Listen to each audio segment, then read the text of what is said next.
Oi, pessoal, tudo bem? Eu fui convidada aqui pelo pessoal do Resenha Médica para conversar um pouquinho com vocês sobre a vida do médico. Então, primeiro eu vou me apresentar, meu nome é Karina, eu sou ginecologista obstetra, fiz mastologia também e queria compartilhar um pouquinho com vocês essa experiência de ter escolhido medicina, ter escolhido as especialidades e como é essa especialidade hoje no mercado, né? Como pelo menos eu encaro essas especialidades no mercado. Então, eu fiz faculdade de medicina na USP, me formei em 2009 e durante a faculdade inteira eu fui escolhendo as especialidades que eu queria fazer, porque eu quis fazer várias ao longo da faculdade. Então, até o quarto ano da faculdade, eu participei de várias monitorias cirúrgicas, porque do meu ponto de vista eu faria cirurgia de qualquer jeito, né? Inicialmente eu não sabia exatamente que área cirúrgica eu iria, mas eu iria para alguma área cirúrgica.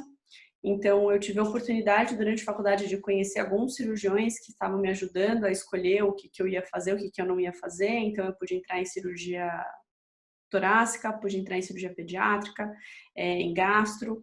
E essa é uma dica que eu dou para quem está na graduação e não sabe o que fazer, né? Às vezes, durante a graduação, a gente encontra professores ou tem amigos médicos, amigo do pai, amigo do tio, enfim, alguém na família.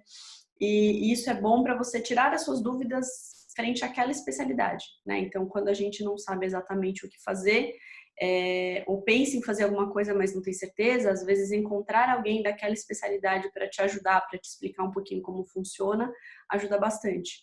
Então, até o quarto ano eu pude ter esse contato com várias especialidades cirúrgicas e depois desse tempo de encontro com várias especialidades, eu percebi que eu não queria fazer cirurgia geral, que era a ideia que eu tinha no começo, né? Eu tinha muito essa ideia de trabalhar em pronto-socorro, em cirurgias complexas, enfim, e eu percebi que esse não era o meu perfil. Só que eu precisei de muito tempo para perceber isso, né? E às vezes isso as pessoas não têm essa opção, elas acabam descobrindo isso depois que elas já estão na residência. Então é uma dica que eu costumo dar. No final do quarto ano, durante o começo das aulas práticas das especialidades, um colega meu virou para mim e falou assim: nossa, você encontra as gestantes e você olha para as gestantes com um olhar diferente do que você olha para as outras pacientes ou em outros estágios, enfim. E aquilo me fez acender uma luzinha de talvez fazer GO, né? Eu tive um histórico familiar de câncer de mama, minha avó teve câncer de mama, eu ajudei a cuidar dela por um tempo, isso me fez na graduação e para pesquisa científica de câncer de mama. Então eu acho que tudo isso acabou ajudando a traçar o que fazer depois. E uma coisa que acaba aparecendo muito para todo mundo durante a graduação ou para os familiares de quem está na graduação e começa a pensar em GO, é que a pessoa da GO não vai ter mais vida depois, né? Então eu escuto muito isso de algumas pessoas da graduação quando elas vêm me perguntar. E hoje, depois de algum tempo de formada, eu posso falar que você que escolhe, né? Então eu acho que assim, dentre todas as especialidades que você puder escolher, você pode escolher dentro da especialidade não ter vida ou ter vida. Isso porque as pessoas associam muito GO com obstetrícia, né? Então a questão de você estar disponível o tempo inteiro.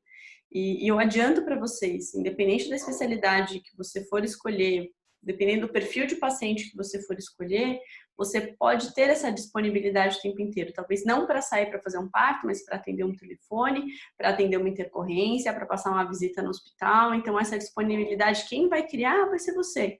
Não vai ser a especialidade por si só, né? Algumas especialidades têm mais chance disso acontecer, mas não é uma regra.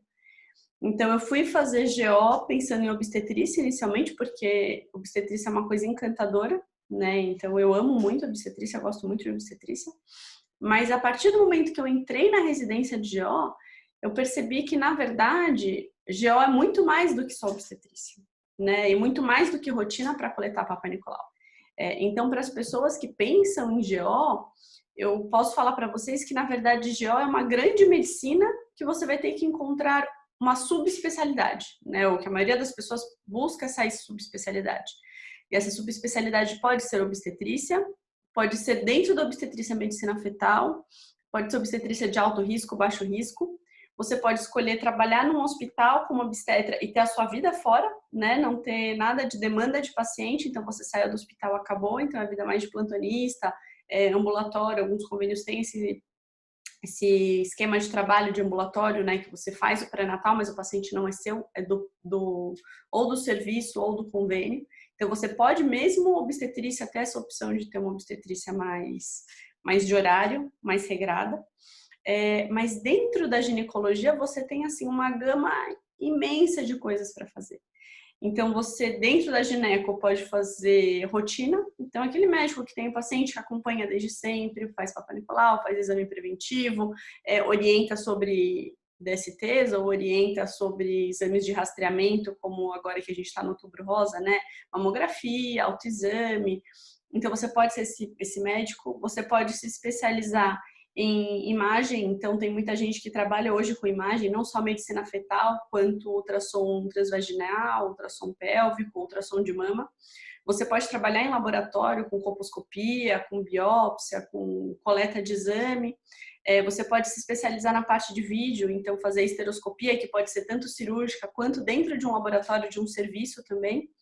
As cirurgias por vídeo, de uma forma geral, então tem gente que acaba fazendo mais só cirurgia, né? Menos ambulatório e mais cirurgia. Então, dentro de alguns serviços ou no próprio consultório. E eu acabei optando por não fazer nada disso, né? Inicialmente, eu optei por fazer mama. Então, a mastologia é uma residência que você faz depois dos 3 anos de GO. Então, são 6 anos de medicina, 3 anos de ginecologia obstetrícia. No caso da minha residência, que foi no HC, é metade, 1 ano e meio de gineco, 1 ano e meio de obstetrícia. A gente faz alternado 6 meses, 6 meses. E terminado esses 3 anos, os 2 anos de mastologia. Então, é uma pessoa que vai ficar 2 anos só acompanhando queixas de mama. E o que as pessoas mais lembram, né, quando a gente fala em queixa de mama, é câncer de mama. Mas eu costumo falar que a mastologia é muito mais do que só câncer de mama, né? Então, eu fiz no HC também, que é no ICESP, o Instituto do Câncer do Estado de São Paulo. E lá a gente tem a parte de doenças benignas, que é uma coisa que tem muito pouco em muitos serviços, né? Acaba focando mais em câncer.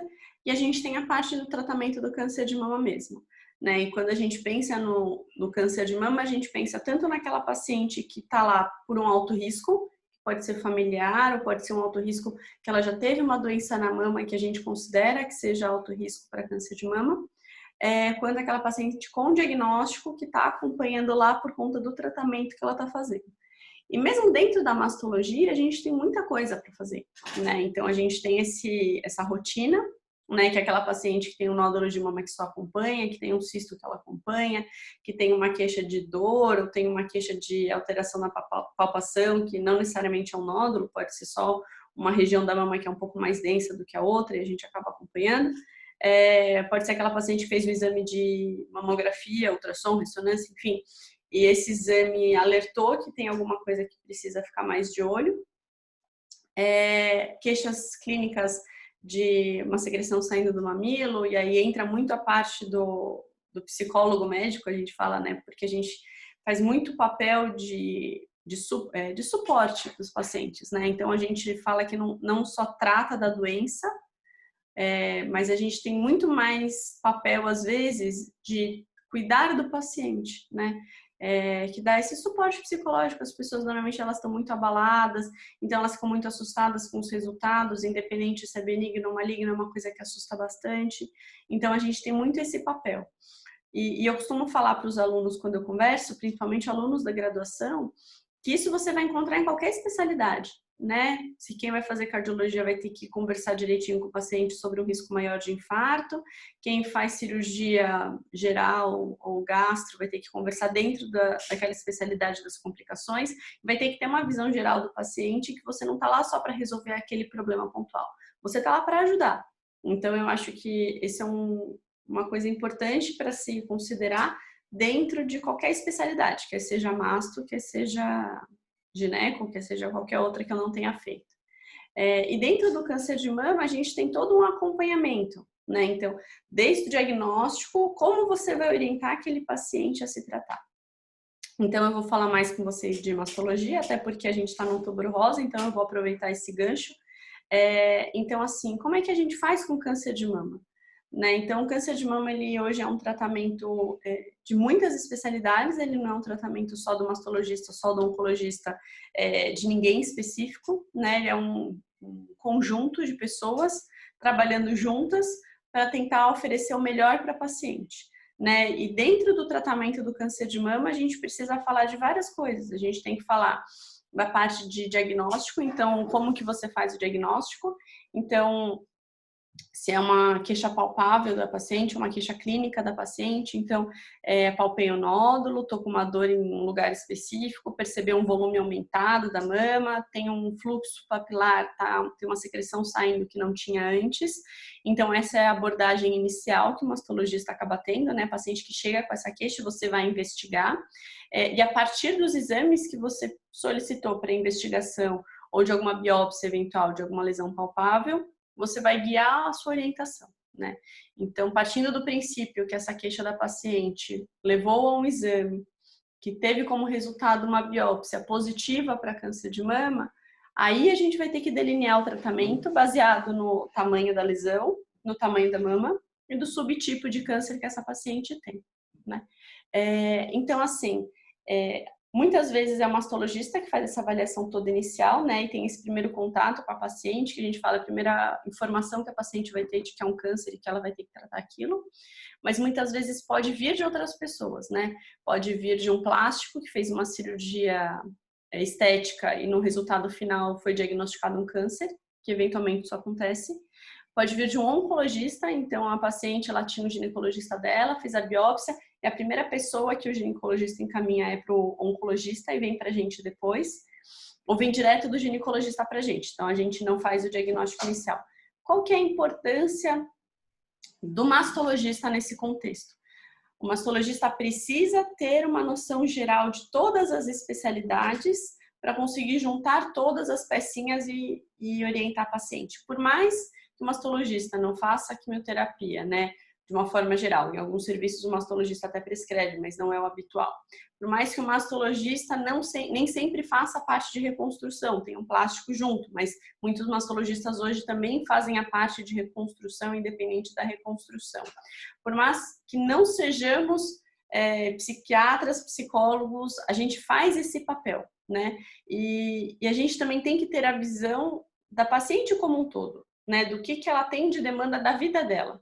Então, é diferente você cuidar de uma paciente com 30 anos de idade que descobriu um câncer, de cuidar de uma paciente com 60 anos de idade que descobriu um câncer. Então, você tem que saber identificar esse perfil de paciente para saber qual que é a programação dela de vida. Se é uma pessoa de 30 anos que planeja ter filho, que planeja amamentar, se é uma paciente de 35 que já tem prole constituída e já tem os filhos dela e não quer mais engravidar, ou alguém que fala assim, não, para mim a prioridade é fazer o tratamento completo e amamentar é uma coisa secundária, eu não preciso disso para me sentir completa.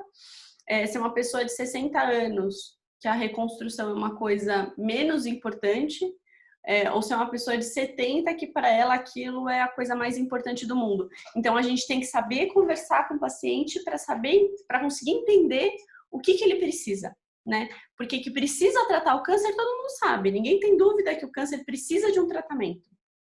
Mas o tratamento que você vai oferecer vai depender muito daquilo que o paciente te devolver de informação, né? Do que ele vai te passar de necessidade.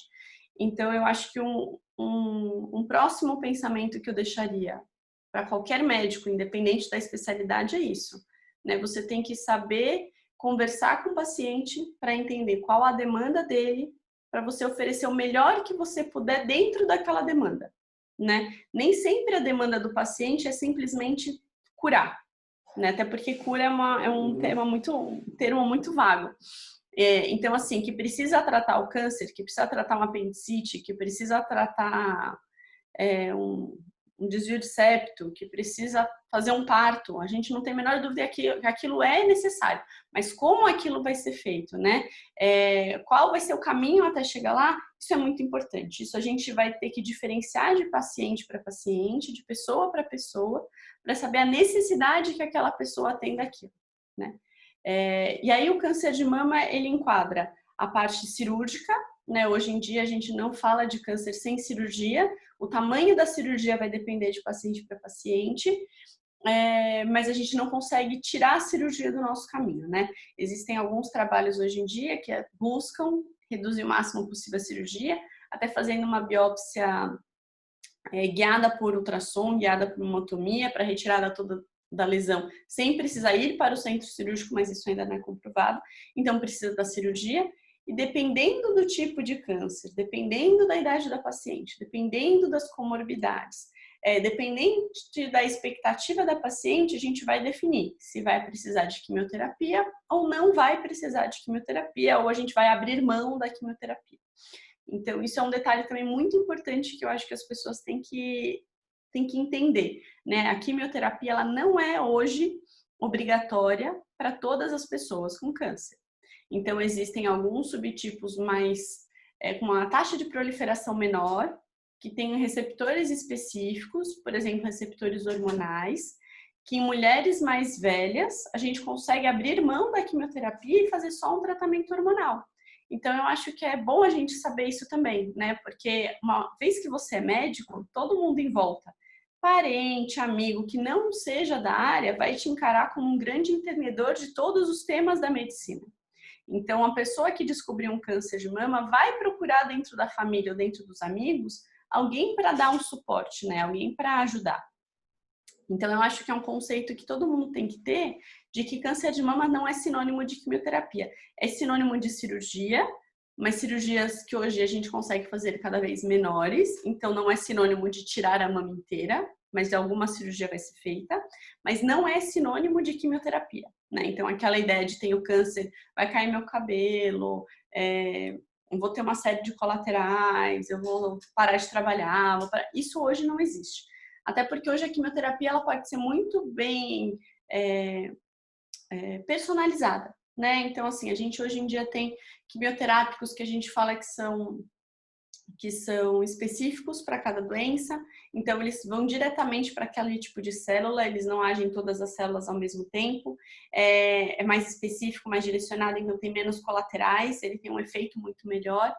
E, de novo, isso vai depender muito do subtipo de câncer que a paciente tiver. Eu acho que não cabe aqui nessa conversa eu falar sobre cada subtipo e cada tratamento específico, mas eu acho que é interessante a gente ter essa ideia, né? Uma outra questão que aparece dentro do tratamento do câncer é a hormonioterapia, que isso é uma coisa que também todo mundo fala, né? O remédio que toma por 5 anos, que é um comprimido. Hoje em dia a gente toma até de 5 a 10 anos, então em pacientes jovens, dependendo do perfil tumoral, a gente pode até estender para 10 anos. Então, isso também a gente precisa ter essa informação para poder orientar melhor.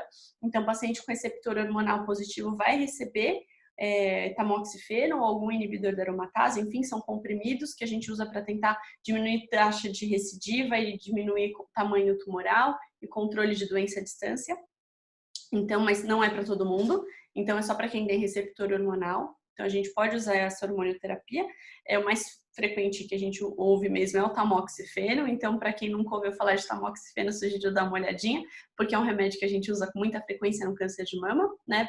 Por uma questão de câncer de mama, receptor hormonal positivo ser muito frequente, ainda é muito prevalente, então a gente usa com frequência. E outra questão que a gente tem é a radioterapia, né? A radioterapia seria uma radiação localizada em uma região específica do corpo, então existe radioterapia de vários lugares do corpo, dependendo do tipo de câncer e do tratamento que você vai fazer.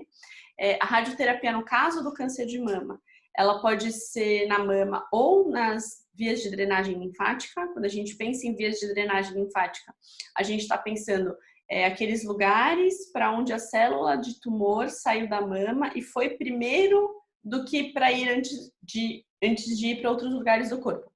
Então, essa célula, ela sai da mama, ela vai para o linfonodo e do linfonodo ela costuma ir para as outras partes da mama, né? Isso funciona para a maior parte dos cânceres de mama, a maior parte dos subtipos.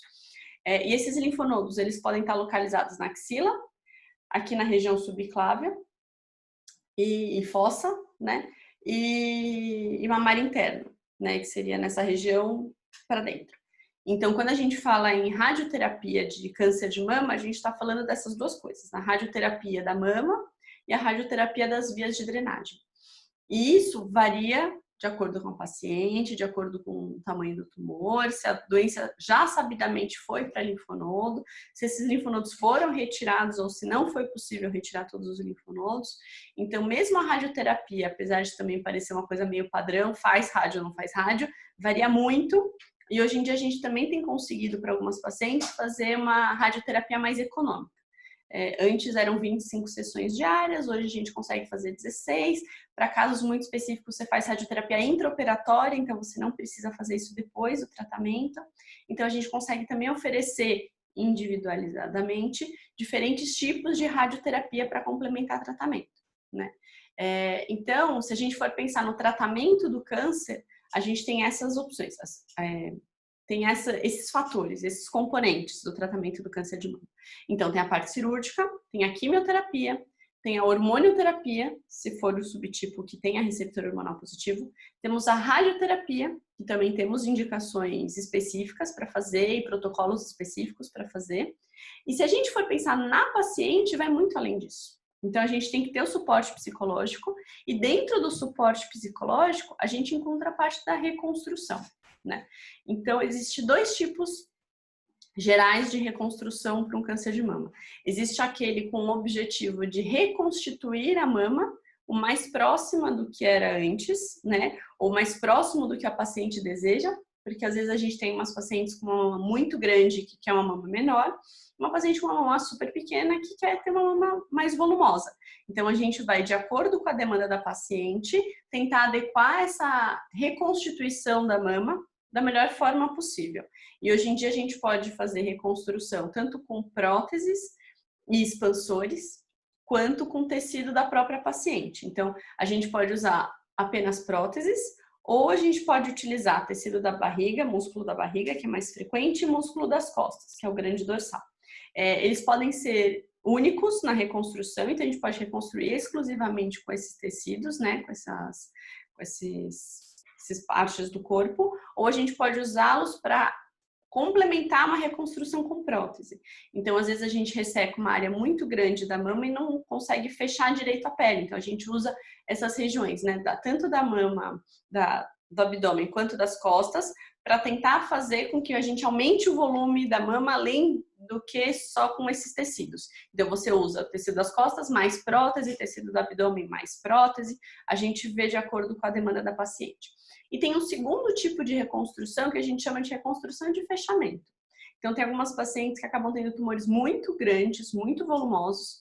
Se a gente for ressecar o tumor inteiro, a gente não consegue fechar sozinho. E a gente usa essas áreas doadoras, né, do abdômen e das costas, para ajudar a fechar essas lesões, né, que a gente ressecou, para ficar um pouco mais factível de fazer a cirurgia, né? Se você simplesmente tira e não fecha, não adianta. Então, existe a cirurgia plástica para reconstrução, para ficar mais parecido com uma mama mesmo, e a de fechamento, que seriam nos casos mais extremos, para a gente tentar primeiro fechar, e num segundo momento a gente pode programar, sim, uma reconstrução de acordo com a evolução da paciente, de acordo com o desejo da paciente, e aí a gente consegue adaptar isso de acordo com a demanda. Uma outra questão que eu gosto muito de falar em relação ao câncer de mama é que muita gente esquece que hoje o câncer de mama a gente consegue curar em 95% dos casos, né? Então, graças a Deus, a gente pode falar em taxa de cura alta. E quando a gente fala cura em oncologia, é 5 anos livre de doença, né? Então, depois do diagnóstico e do tratamento, a paciente ficou 5 anos sem a doença aparecer. Eu acho o termo cura um pouco pesado no caso do câncer. Eu costumo falar para as pacientes que elas têm uma pressão alta bem controlada, né? Não tem um remédio que cure a pressão alta, né? Que vai te deixar sem pressão alta, mas você consegue controlar aquilo muito bem, que você leva aquilo para o resto da vida. Você não morre daquilo. Aquilo não te limita nas coisas que você vai fazer. E eu encaro o câncer de mama um pouco dessa forma, né? Você não tem como jurar por Deus para a paciente, depois de 5 anos, que ela nunca mais vai ter a doença, que nunca mais vai voltar. Ela sempre vai ter que ficar de olho, né? Ter uma atenção em relação àquilo, mas ela consegue ter uma sobrevida maravilhosa, muitas vezes realmente não volta, e aquilo não atrapalha a vida dela. Né? Então, eu gosto de falar dessa forma para as pacientes, mas porque se a gente escuta a palavra cura, a gente esquece. Então, tem muita gente que fala assim, não, eu já curei, e esquece que pode voltar. Né? E se aparece alguma coisa suspeita depois desse período, a pessoa acaba não associando com câncer, porque do câncer ela está curada. Então, eu acho que é importante também diferenciar isso para as pacientes. Então, a gente tem que pensar nesse pós-câncer, né? Nesse pós-tratamento. E uma coisa que a gente esquece de falar muitas vezes, né, principalmente um mastologista que acaba lembrando mais disso, mas o oncologista também pode lembrar, é que a paciente que faz quimioterapia, ela acaba não só atingindo as células do cabelo, da unha, do intestino, que fica mais sensibilizado porque a quimioterapia age em todas as células de replicação rápida, mas ela também age na parte ovariana, né? Então, a gente também tem que abordar com a paciente logo do começo a questão de reserva ovariana, que se ela desejar ter filhos depois desse tratamento, então a gente precisa de um tempo de acompanhamento para a gente liberar a paciente para engravidar de uma forma mais tranquila e mais segura, que às vezes vale a pena a gente fazer coleta de óvulo ou reserva ou congelamento de embrião ou congelamento de próprio tecido ovariano, né, antes da quimioterapia, para tentar depois da quimioterapia garantir que a paciente consiga engravidar, né? Então, isso tem que ser conversado com a paciente desde o começo. E uma coisa que eu acabo falando muito para as pessoas, o quanto que é importante a gente ter uma boa relação com o paciente, ser uma pessoa clara, que se mostre preocupado, porque numa primeira consulta, falar para o paciente que tem câncer e falar que tem todo esse tratamento, todas essas etapas, não é fácil, né? Então, eu acho que, assim, a primeira coisa do ser médico é ser amigo, é ser companheiro, é ter empatia. Porque se você não tem tudo isso, na hora que você vai tratar do paciente, é muito mais difícil para você, para estabelecer vínculo e conseguir propor o melhor tratamento, e para o paciente aceitar o tratamento que você está propondo, porque ele não encara você como uma pessoa de confiança, né? Então, você precisa ter essa troca de sentimento, essa troca de entendimento, de se colocar no lugar do outro, né? Conversar com o marido se precisar, ou com a mãe, ou com o namorado, enfim, você precisa ter um vínculo muito bom com o paciente e com as pessoas ao redor, porque não é uma situação fácil. Então, eu acho que além de oferecer o melhor tratamento, você tem que oferecer o melhor apoio, tem que oferecer o melhor cuidado. E isso, de novo, é independente da especialidade que você tiver. Você tem que ser o seu melhor, não só do ponto de vista técnico, mas você tem que ser o melhor do ponto de vista humano. Então, isso é muito importante no cuidado do paciente, independente da especialidade que você tiver, independente do tratamento que você for fazer, né? E outra questão que eu acho que também é importante, pensando na masto, é a parte das mutações, né? Então, todo mundo que tem câncer de mama na família ou que já teve câncer de mama vai querer saber, não, mas será que eu tenho uma mutação genética? Será que eu vou passar isso para os meus filhos? Ou será que se eu tenho, minha irmã tem, minha mãe tem, minha avó tem? Ou se minha mãe tem, será que eu vou ter também? Então, assim, o que é importante saber? Que menos de 10% dos casos de câncer, eles têm uma característica familiar genética, né? Se você pegar 100 mulheres com câncer de mama e fazer pesquisa genética nas 100, menos de 10 vão ter alguma mutação relacionada com câncer de mama. Então, essa é uma informação muito importante, né? Lógico, quanto mais jovem a paciente, quanto mais importante a história familiar de câncer de mama, maior a chance da paciente estar entre esses 10%, né? Ou menos. Mas, no geral, é mais ou menos essa a estatística. E existem algumas doenças da mama, né, alguns tipos de câncer de mama, que estão associados com outros cânceres, né? Então, quando você fala em mutação genética, você fala que é uma mutação no DNA da célula que predispõe a um câncer e muitas vezes não é só um subtipo. Então, quando a gente tem paciente com mutação, a gente costuma encontrar na família vários cânceres outros associados com essa mutação. Então, o BRCA1 e BRCA2, que as pessoas acabam falando com mais frequência, são mais famosos, até por conta da Angelina Jolie, ele está associado a câncer de ovário, por exemplo, né? Câncer de próstata também. Então, às vezes, quando você vai perguntar a história familiar da pessoa, você tem que falar, olha, que outros cânceres tem na família? E por que é importante a gente saber quais são esses cânceres? Porque muitas vezes o paciente fala assim, nossa, minha família inteira tem câncer. Tem câncer de tireoide, tem câncer na cabeça, tem câncer no olho. Então, você precisa saber quais têm relação e quais não têm, né? Até para você falar, olha, fica tranquila, esse câncer normalmente está associado, no caso do câncer de colo do útero, ao HPV, não é uma coisa familiar, é uma coisa que é exposição, né? Então, não tem relação com câncer de mama. A mesma coisa com câncer de garganta, câncer de pulmão, muitas vezes está associado ou a tabagismo e etilismo, ou algum outro tipo de exposição que a pessoa teve, não necessariamente está associado com a parte de mutação, né? Então, dentro da mastologia e de pacientes com câncer de mama, essa é uma outra coisa que a gente precisa saber, né? Que existe esse perfil de tumores associados com mutações e existe o perfil de tumores que não tem associação nenhuma com mutação, né? E aí o segmento da paciente vai ser diferente, né? E da paciente e dos familiares ao redor. Então, uma paciente com câncer de mama mutada, você vai ver os filhos, vai ver irmãos, você vai ver mãe. Isso tem que ser muito bem conversado, né? Quando a gente conversa assim, parece ser muito simples. Não, vai lá, pesquisa e pronto, resolve.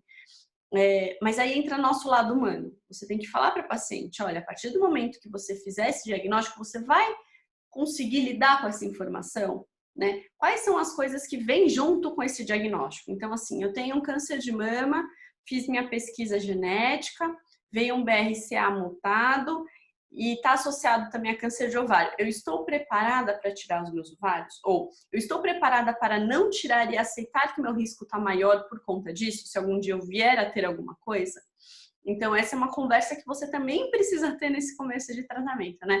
Na questão da mutação, a gente até pode adiar um pouquinho, não precisa ser na primeira consulta, enfim. Mas é uma coisa que vai aparecer nos atendimentos, né? Que vai aparecer durante o tratamento, até para definir eventuais complementações. E qualquer outra coisa importante associada com investigar mutação ou não investigar mutação? A família. Então, assim, se você for mutada, você está preparada para falar com a sua filha, às vezes que tem 10 anos, 12 anos? Você está preparada para conversar com a sua irmã? Ou a sua irmã está preparada para ter essa informação?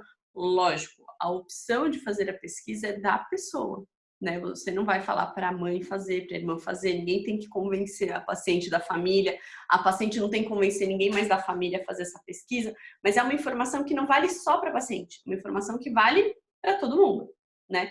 E aí eu acho que vale a pena a gente colocar uma outra questão importante. Quando você descobre que tem uma mutação e você tem uma filha, ou dependendo se tem um filho, dependendo da mutação, é uma síndrome familiar que também atinge pessoas do sexo masculino, né? Essa pessoa ela só vai poder fazer teste genético perante a lei depois dos 18 anos, se ela quiser. Então, se eu tenho uma mutação e tenho uma filha de 12 anos de idade, por exemplo, de 10 anos, de 8 anos, eu não posso fazer pesquisa genética dela para aquele tipo de tumor até que ela faça 18 anos e ela queira fazer. Então, isso é uma questão de ética muito importante, que eu acho importante a gente saber também, né? Porque, de novo, uma vez sendo médico na família, você vai ter amigos também que não são médicos e outras pessoas vão te perguntar, putz, e agora? Como é que eu faço? Olha, alguém testou positivo e aí tem filho, e como é que fica a questão do filho? Então, eu acho que esse é um ponto que a gente também precisa conversar, né? Que uma vez que você testou positivo, não necessariamente você vai fazer o teste nos seus filhos, ou filhas, enfim, depende do tipo de mutação que vier, porque isso não depende de você. Isso depende do seu filho, porque quem vai carregar toda a informação e tudo que tiver que ser feito de cirurgia, segmento, enfim, pro resto da vida vai ser o seu filho, não vai ser você, né? Então, é importante que a pessoa saiba isso. Se ela fizer um teste e vier alterado, que ela vai ter que informar o filho quando achar mais conveniente, né, com a idade, então não precisa ser com 10 anos, 5 anos, enfim, mas que independente da idade que for passada essa informação, se essa informação for passada, o teste só vai poder ser feito depois dos 18 anos, com o consentimento do filho, né, porque ele que vai arcar com as consequências de uma possível mutação. E o rastreamento, como é que é feito, né? Na época de Outubro Rosa, a gente fala muito de rastreamento de câncer de mama. E o que é padronizado para todo mundo de uma forma geral é a mamografia a partir dos 40 anos. A gente sabe que mama densa é uma característica da mama que aumenta o risco de câncer para a paciente, aumenta a dificuldade de fazer diagnóstico de câncer de mama na mamografia. Então, as pessoas que são diagnosticadas com mama densa, e para isso precisa de uma avaliação do especialista, elas podem eventualmente ser orientadas a adiantar o início do rastreamento e complementar esse rastreamento com outros exames como um ultrassom. né? E se achar adequado frente ao contexto familiar, antecedente pessoal, né? Pode até ser associado a uma ressonância, mas não é uma indicação formal, né? Mamadez fazer ressonância, isso não existe. O que acontece é assim, pacientes que têm mutação, que têm uma história familiar importante, antecedente de câncer de mama na família numa idade muito jovem, às vezes a gente precisa mudar um pouquinho essa orientação. Então, a orientação hoje é a partir dos 40 anos fazer os exames, mas dependendo da história familiar e do contexto todo, a gente pode precisar adiantar. Quanto? Depende. Depende da história familiar, depende da mutação, e de novo, isso vai precisar de um médico especialista, no caso, um mastologista, pelo menos, né, para dar uma orientação inicial de quando vai começar esse rastreamento, de que forma vai ser feito esse rastreamento. Então, isso eu acho que é um outro detalhe também muito importante que as pessoas sempre perguntam, né? Quem que vai rastrear, a partir de que idade, dá para adiantar, tem que adiantar, preciso complementar com algum outro exame. Então, eu acho que isso também é um detalhe muito importante relacionado ao, aproveitando o Outubro Rosa e o rastreamento de câncer de mama, né? E a paciente que já operou, como é que é feito esse rastreamento ou, na verdade, esse controle se teve recidivo ou não? Então, assim, aquelas pacientes que realizaram uma cirurgia de mama por câncer e fizeram mastectomia, ou seja, retiraram toda a mama, o segmento dessa paciente vai ser com exame físico, né? Porque a partir do momento que você tirar a mama inteira, teoricamente você não precisaria fazer um exame de imagem. Então, é palpação, inspeção, né? Que é olhar para ver se está tudo certinho, se tem alguma coisa que chama atenção. E se tiver alguma alteração no exame físico, aí a gente complementa com o exame direcionado, né?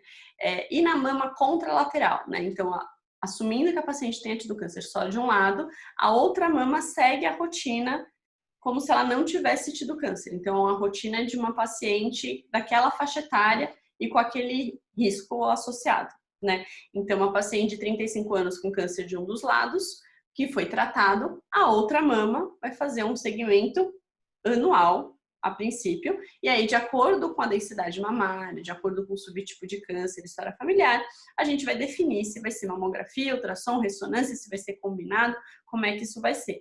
Mas a mama contralateral ao câncer, ela vai ter um segmento de rotina semelhante à da paciente que não teve câncer ainda. A mama que já teve câncer, dependendo da cirurgia que você fez, ela vai ter um segmento específico. Então, se você retirar a mama inteira, vai ser mais um segmento por inspeção e palpação e avaliação do médico em consulta presencial de preferência. E se não retirar a mama inteira, a gente vai no começo aumentar a frequência desses exames a cada 4 meses, 3 meses, até que entra, depois de 5 anos, na rotina habitual anual. Né, sempre de olho para alterações que a pessoa possa perceber no autoexame ou na inspeção na hora que troca de roupa, na hora que vai tomar um banho, né, que tenha notado alguma diferença. Eu pensei em falar alguns casos clínicos específicos com vocês, mas eu acho que seria muito específico e dado que a gente está conversando com alunos da graduação e da residência, eu acho que não iria agregar tanto, eu acho que fica mais fácil dar uma noção geral. De qualquer forma, se vocês tiverem alguma dúvida, se vocês quiserem discutir alguma coisa específica, eu estou super à disposição e a gente pode conversar um pouquinho mais. Tudo bem? Tenha um resto de dia muito bom e um resto de semana também.